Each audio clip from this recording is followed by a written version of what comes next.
दोस्तों, मैं अब्बास हफीज हूं। उत्तर प्रदेश के हाथरस गैंगरेप मामले में अब जो हुआ है उससे पूरी भारतीय जनता पार्टी बेनकाब भी होती है और योगी आदित्यनाथ जी की सरकार शर्मसार भी होती है। लेकिन फिर भी इतनी हठधर्मी क्यों है समझ में नहीं आता। गोदी मीडिया ने आपको क्या बताया है, आपको जान के हैरानी होगी कि उमा भारती जी जो भाजपा की बड़ी नेत्री हैं, मध्य प्रदेश की पूर्व मुख्यमंत्री रही हैं और भाजपा में उनका अपना एक कद है। उन्होंने योगी आदित्यनाथ जी की सरकार को आड़े हाथों लिया है और जो योगी जी से कहा है वो आप सुनकर हैरान हो जाएंगे। और हैरानी इसलिए भी ये गोदी मीडिया ने पूरी तरह से इसको उड़ा दिया है, गायब कर दिया है, क्योंकि ये बीजेपी की सरकार को एक्सपोज करता है। उमा भारती जी ने जो ट्वीट्स किए हैं एक के बाद एक, मैं आपको पढ़ के सुनाऊंगा, आप भी दंग रह जाएंगे। दोस्तों, हर किसी को समझ में आ रही है कि उत्तर प्रदेश में योगी सरकार अत्याचार कर रही है, अन्याय कर रही है और न जाने क्यों आरोपियों को बचाने की एक नाकाम कोशिश कर रही है, जिसकी वजह से किसी को मिलने नहीं दे रहे हैं, पीड़िता के परिवार को,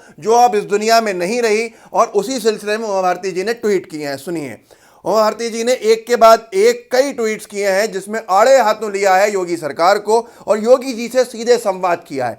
उमा भारती जी ने कहा है, आदरणीय योगी आदित्यनाथ जी, आपको जानकारी होगी कि मैं कोरोना पॉजिटिव पाने से एम्स ऋषिकेश में कोरोना वार्ड में भर्ती हूं।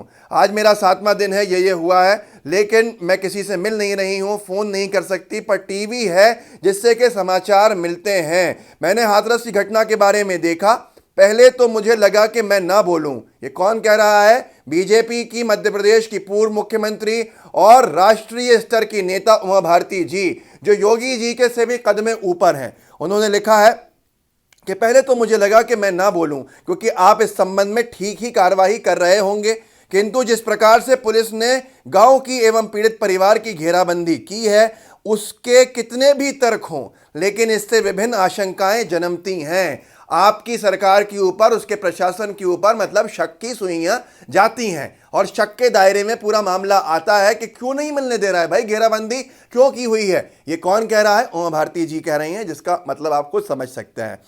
उन्होंने लिखा है, वो एक दलित परिवार की बिटिया थी, बड़ी जल्दबाजी में पुलिस ने, मतलब योगी जी की पुलिस ने उसकी अंत्येष्टि की और अब परिवार एवं गांव की पुलिस के द्वारा घेराबंदी कर दी गई है।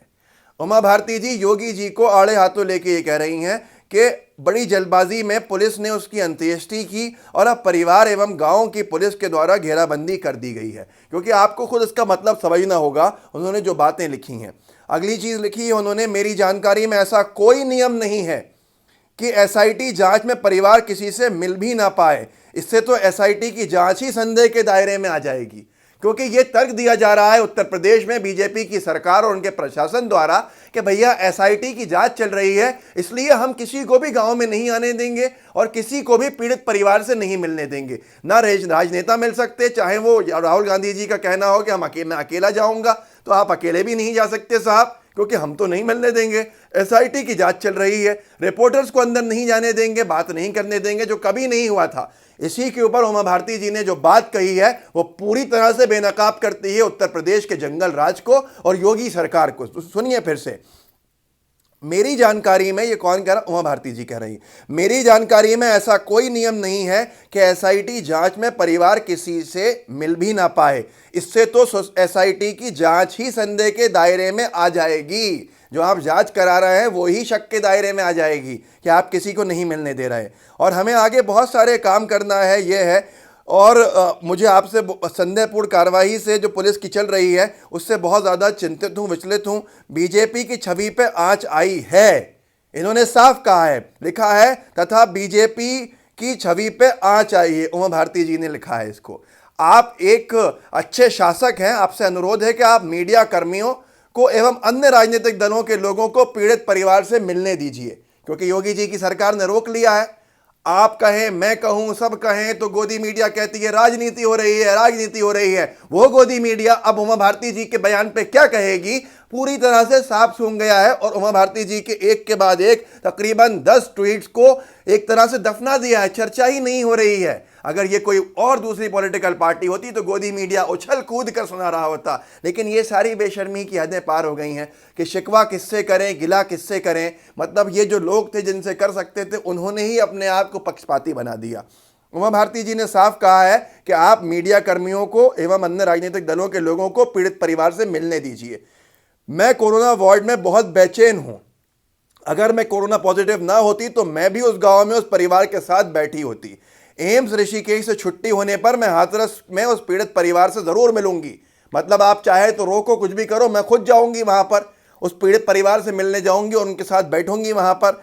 आपसे वरिष्ठ एवं आपकी बड़ी बहन हूं, मेरा आग्रह है कि आप मेरे सुझाव को अमान्य मत करिएगा। मतलब सीधे सीधे जाने दीजिएगा लोगों को। अगर नहीं जाते हैं तो फिर ये गलत हो जाएगा, क्योंकि पूरी तरह से संदेह की स्थिति बन रही है।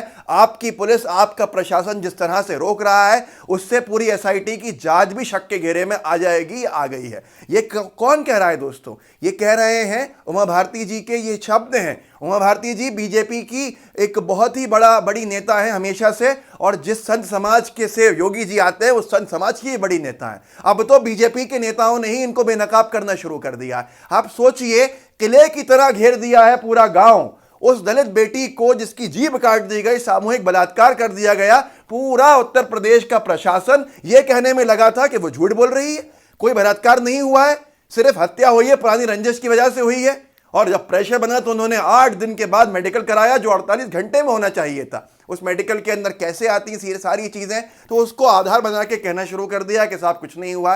ये भी कब शुरू किया? जब आधी रात को उसकी लाश को जला दिया गया, परिवार की मर्जी से बिना जला दिया गया। और आपको मीडिया दिखा रहा है कि भाई राजस्थान में देखिए, यहाँ देखिए, रोजाना देखिए कि बलात्कार की खबरें बढ़ती जा रही हैं, जो पहले रिपोर्ट नहीं होती थी। सिर्फ ये माहौल बताने की कोशिश की जा रही है कि बलात्कार उत्तर प्रदेश में नहीं पूरे देश में हो रहा है। मतलब योगी सरकार के ऊपर कुछ मत कहो। मैंने आपको कल डीएम का वीडियो भी दिखाया था, एक स्टिंग ऑपरेशन जो हुआ था, जो डीएम साहब बीजेपी के नेताओं के इशारों पे या किसके इशारों पे बयान बदलने की बातें कर रहे थे वहां उसके जो पीड़िता जो अब दुनिया में नहीं है उसके पिता से। तो ये बहुत ही ज़्यादा संदेहास्पद बात है सारी की सारी, जिसने पूरे देश में योगी सरकार को बदनाम करके रख दिया है और योगी सरकार की पोल खोल दी है। और अब तो उमा भारती जी ने ही पोल खोल दी। उमा भारती जी ने सीधे सीधे योगी सरकार को अब आड़े हाथों लिया है। उन्होंने क्या कहा है, मैं एक बार फिर से आपको सुना देता हूं। सबसे महत्वपूर्ण बात जो बार बार कह रही है उत्तर प्रदेश की सरकार, उनका प्रशासन, बीजेपी सरकार का प्रशासन, कि भैया एसआईटी बन गई है और एसआईटी जांच कर रही है, इसलिए हम एसआईटी की वजह से किसी को इस गांव में नहीं आने देंगे, पीड़िता के परिवार से नहीं मिलने देंगे। उमा भारती जी ने कहा है कि मेरी जानकारी में योगी जी ऐसा कोई नियम नहीं है कि एसआईटी जांच में परिवार किसी से मिल भी ना पाए। इससे तो एसआईटी की जांच ही संदेह के दायरे में आ जाएगी। आप सोचिए। और आगे ये भी लिखा है कि इस सब से भाजपा की छवि में आंच आई है। आपको याद होगा दोस्तों, अभी तक तो ये एक मामला है, इससे पहले ये लोग, इनकी सरकार वहां पर थी, कुलदीप सिंह सेंगर के साथ भी बहुत आगे तक खड़े रहे थे जब तक सुप्रीम कोर्ट से फटकार नहीं लगी थी। ये सारी चीजें बताती हैं कि अब तो उत्तर प्रदेश की सरकार बीजेपी के नेताओं की भी आंखों में खटकने लगी है। सिवाय गोदी मीडिया के कुछ तो शर्म कर लीजिए, थोड़ा तो दिखा दीजिए। और जो आपको नहीं जाने दे रहे हैं तो आप सीधे सीधे योगी सरकार का नाम तो लीजिए। आप तभी भी डीएम और एसपी पर अटके हुए हैं। अरे भाई, इतना बड़ा मैटर है, कोई डीएम और कोई एसपी बिना सरकार के संरक्षण के बिना कैसे कर सकता है, या ऊपर से दिशा निर्देश के बिना कैसे कर सकता है? चर्चा कीजिए, इस मुद्दे पे चर्चा कीजिए, क्योंकि आज किसी और की बेटी है, कल किसी और की बेटी हो सकती है। हम सब इस समाज का हिस्सा हैं और हम सबको चिंता करनी होगी। दोस्तों, इस वीडियो को आगे बढ़ाइए, चैनल को सब्सक्राइब कीजिएगा और बेल आइकन दबा दीजिएगा। फेसबुक पे देखें तो उसका पेज को फॉलो और लाइक कीजिएगा। जुड़े रहिए, परिवार को मजबूत बनाइए, आप भी आवाज उठाइए, क्योंकि आवाज उठाने से लोकतंत्र जिंदा रहेगा। जय हिंद, जय भारत।